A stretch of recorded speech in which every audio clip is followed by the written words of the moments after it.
When you get into your course, you'll be at this home page and you have a lot of options on the left side right here. I think one of the most useful is files. The students really appreciate this. What it allows you to do is add any files, attachments that you want electronically so that they can access them either in the class or outside of the class. While you're doing this, you can organize it really well for them in terms of folders.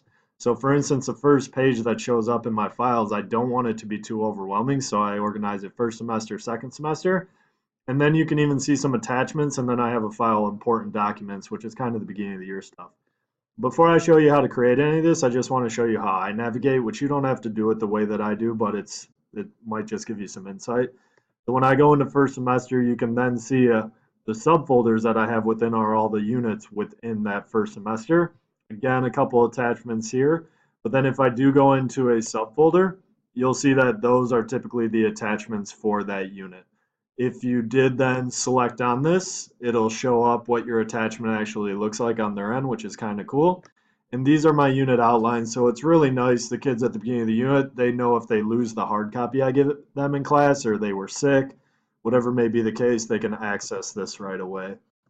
So if you want to then navigate backwards, up in the top left, this will be a nice guide. You can just go straight back to files, or you could go back one folder at a time. So here would be the first semester, and then I'm back to my home page for files at least.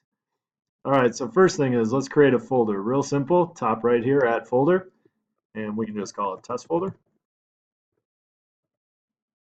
And let's say you maybe named it wrong, or after a while you actually don't want that anymore. On the right side here, you can rename, delete, and even move it around. Let's say you wanted it in a different subfolder possibly, you can click the move and do that. I'm going to leave it right now where it is, assume it's all good. And then within this test folder, you can then go in there and see there's nothing there, of course. If you then want to add an attachment, real simple, go to upload. Of course, depending upon where this shows up in your computer, you may have to go to desktop, C drive, whatever it may be. Right now, I'm just on one of my unit outlines, so I could attach this Word document. And then like I showed earlier, once I open this up, it'll be ready for the kids to view. All right. Also within this, so what's really cool is besides the attachments, let's say again you want to go a little bit deeper, like how I go first semester and then the units within, you can add another folder, which then could serve as a subfolder possibly.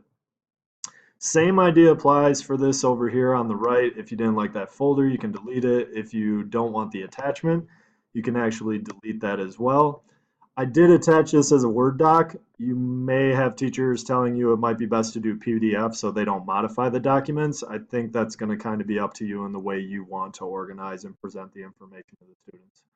But if I go back to my files, there would be my test folder, and you can organize this any way you want. Again, I kind of like to keep it simple at the beginning just to keep it clear for the kids for their sake of navigating.